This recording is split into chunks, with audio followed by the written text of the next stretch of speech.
한국의 이 스마트폰들이 세계에서 한때 1위를 막 달리고 지금도 뭐 2위를 하고 있는데요.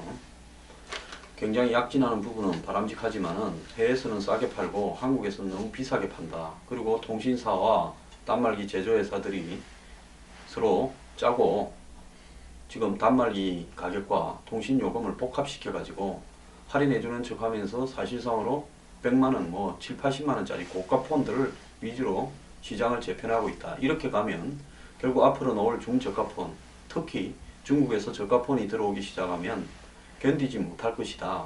중국 사람들이 얼마 전에 이 삼성 스마트폰 짝퉁을 거의 10만원 가량에 만들어서 있었던 적도 있었다. 중국에서 소재를 들어가고 한국에서 만드는 거죠. 그래서 이게 도대체 앞으로 어떻게 감당하려고 그러냐. 그러면 결국 소비자들이 싼 가격으로 스마트폰을 쓸 수 있게 만들면 그 스마트폰은 소비자가 사고 그리고 통신사에 들고 가서 그걸로 요금만 하면 되는데 그렇게 못하게 하는 현재 이 복합 요금, 계량 요금 구조가 결국은 사기 아니냐, 소비자들한테 어려움을 끼치는 거 아니냐. 이래서 그러지 마라. 정부는 왜 이거 단속 안 하냐. 제가 여러 번 이야기했습니다. 결국 이런 사태를 극명하게 보여주는 일이 터졌습니다. 며칠 전에 인터파크 쇼핑 사이트죠. 유명한 한국 최고 사이트죠. KT 자회사와 함께 KT 유통 자회사인 KT M&S와 손을 잡고 중국 샤오미 요즘 뭐 가전제품을 굉장히 싸게 만들어 가지고 한국 시장에 위협적이다라는 보도가 잇따르고 있는 그 샤오미사의 홍미라고 부르는 홍미 노트 3라고 부르는 스마트폰을 팔기로 했습니다. 작년 11월에 이제 이 스마트폰이 나와 가지고 한국에도 해외에서 직구로 해가 벌써 10,000대 정도로 쓰고 있대요. 근데 이걸 갖다 인터파크가 해외 구매 형태로 가져와가 그 KT M&S에 이렇게 넘겨서 팔기로 했답니다. 그래서 가격이 얼마인가 하면 16기가가 69,000원, 그러니까 32기가가 119,000원으로 시중보다 10만원 이상 싸다는 겁니다. 그래서 이 파격적인 조건을 내걸었는데 보도자료까지 배포해 놓고는 이틀 만에 5일날부터 저녁 갑자기 판매를 중단했답니다. 인터파크가 KT 자회사하고 합의가 됐는데 합의가 됐으니까 판다고 했죠. 합의가 안 되는데 판다고 했겠습니까? KT 본사가 협상 과정을 보고받지 못해서 하면서 뒤늦게 제동을 걸었다는 겁니다. 자, KT 본사가 이걸 몰랐다고요? 자, 그러니까 한간에 뭔 이야기가 나오느냐.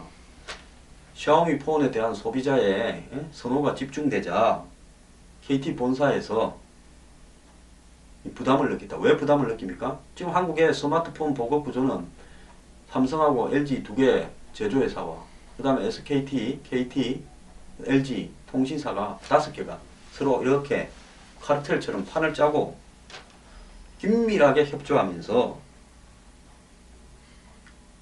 솔직히 요금이나 통신 요금이나 단말기 가격을 높게 유지해 왔는데 이게 깨질까봐 겁이 났고 아마 단말기 회사들이 통신사에 이야기 이럴 수 있냐. 너네 우리하고 같이 이렇게 해오고 있으면서 그러니까 KT가 그래 그거는 우리가 못하게 할게. 이렇게 됐겠죠. 이거 공정거래법 위반 아닙니까? 텔레비도 싼 게 들어오고 5만 개 다 싼 게 들어오고 해외 직구도 다 하는데 왜 KT는 본사가 자회사가 보도자료까지 배포해서 하겠다는 걸 못하게 합니까? 결국은 중국의 저가폰 나름대로 값은 싼데 경쟁력은 있습니다. 이런 폰들이 막 들어와 가지고 한국의 스마트폰 시장을 석권하고 지금 단말기 요금과 통신 요금을 교묘하게 엮어서 하진해 주는 척 하면서 비싸게 받는 이 구조가 깨질까봐 바가지 세우는 소비자에게 바가지 세우는 이 구조가 깨질까봐 그러는 거 아닙니까? 저도 스마트폰 사면요 이걸로 하겠습니다. 뭐 통신 기능 중에서 뭐 특별하게 씁니까? 전화 걸고 받고 뭐 앱 쓰고 인터넷 검색하고 그게 뭐 사진 찍고 그게 대부분인데 그런 기능 다 있잖아요. 그래서 이런 행태들이 한국의 대기업들이 국민들을 해외 가서 경쟁을 할 생각은 안 하고 내국민들, 자국민들 뜯어먹고 살라고 하는 겁니까? 지금 삼성 스마트폰이요 중국 시장에서 7.2%까지 떨어졌답니다. 그래서 한때 압도적인 1위였던 삼성이 현지 업체한테 밀려가 이번에 샤오미나 뭐 화웨이한테 다 밀린답니다. 이 샤오미나 화웨이는 15.7% 점유하는데 삼성은 7.2% 절반도 안 됩니다.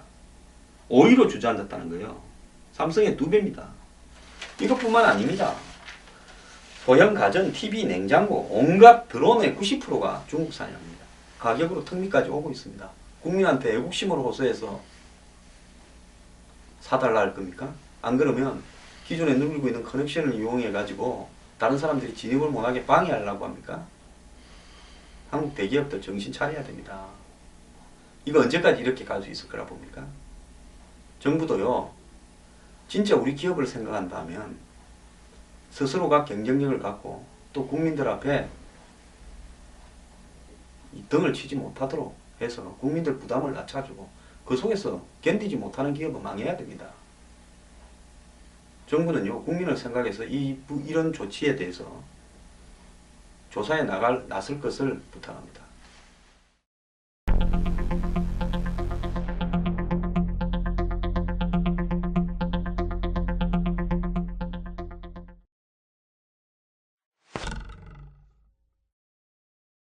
한국의 잠재 성장률이 점점 떨어지고 있다.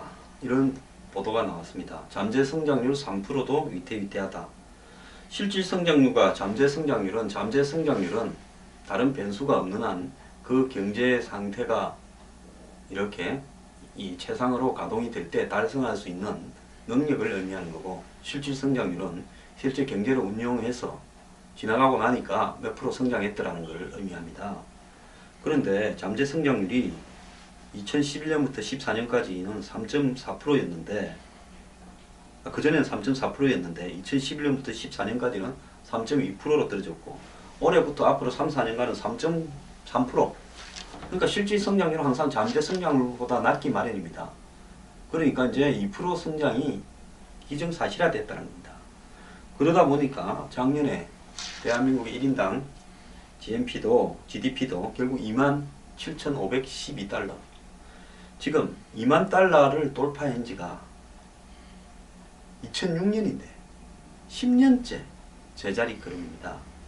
그리고 3만 불을 쉽게 달성할 것 같았는데 점점 멀어지고 있습니다. 일본하고 독일은 5년 만에 각기 이 2만 불대에서 3만 불대로 넘어갔습니다. 한국은행이 어저께 보고서를 내고 우리 경제 잠재 성장률이 최근에 3% 초반까지 하락했다 이래 이야기를 했습니다. 그래서 애초에 우리 경제가 2015년쯤이면 세계 7번째 정도의 위치에서 국민 소득 3만 달러 그리고 인구 5천만 명이 넘어서는 장밋빛 전망이 있을 거다 이랬는데 그 장밋빛 전망은 점점 후퇴하고 있습니다.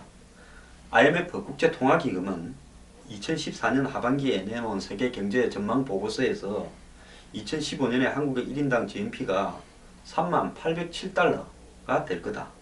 이렇게 이야기를 했습니다. 왜 그러는가 하면 2014년에 2,800달러였기 때문에 2015년엔 그 정도로 갈 거다 이래 봤는데 지금 물 건너 가버렸습니다.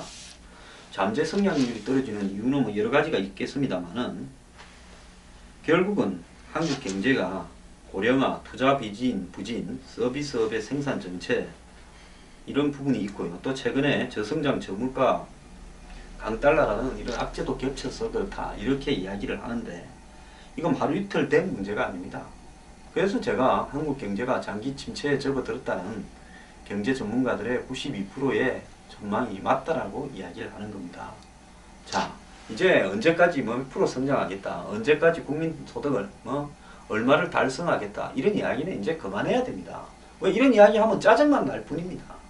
누가 잘못해서 그렇다고 서로 원망할 필요도 없습니다. 한국의 경제 사회 구조의 변화가 그렇게 가고 있고 무역으로 먹고 사는 한국에서 세계 경제가 장기 불황 침체로 접어들었기 때문에 한국도 예외일 수 없기 때문에 그렇게 돼가는 겁니다. 이 부분을 인정하고요. 수용해야 되는 겁니다. 자, 말은 또 이렇게 해놓고요. 또 뭐 발표할 때는 내년 경제 성장은 뭐 3.24%가 될 것 같아는 둥, 내년에 국민소득은 뭐 3만 불이 넘을 거라든 둥 이런 이야기를 하지 말고요. 이런 부분을 인정하면서 가자. 제가 계속 이야기하지 않습니까? 법 통과시킬 때만 경제 어렵다 하지 말고요. 경제 진짜 어렵습니다. 어렵다라고 전제하고 어려운 환경에 맞춰서 예산도 집행해야 되고 계획도 짜야 되고 그 다음에 정부의 정책도 가야 되고 그리고 이번 총선에서 여야 공약도 그렇게 가야 되는 겁니다. 이 와중에요. 무슨 각 지방자치단체에 무슨 뭐 누리 예산 운운해가지고 하고 있는 꼴들을 보면 정말 기가 찹니다. 정신 차립시다.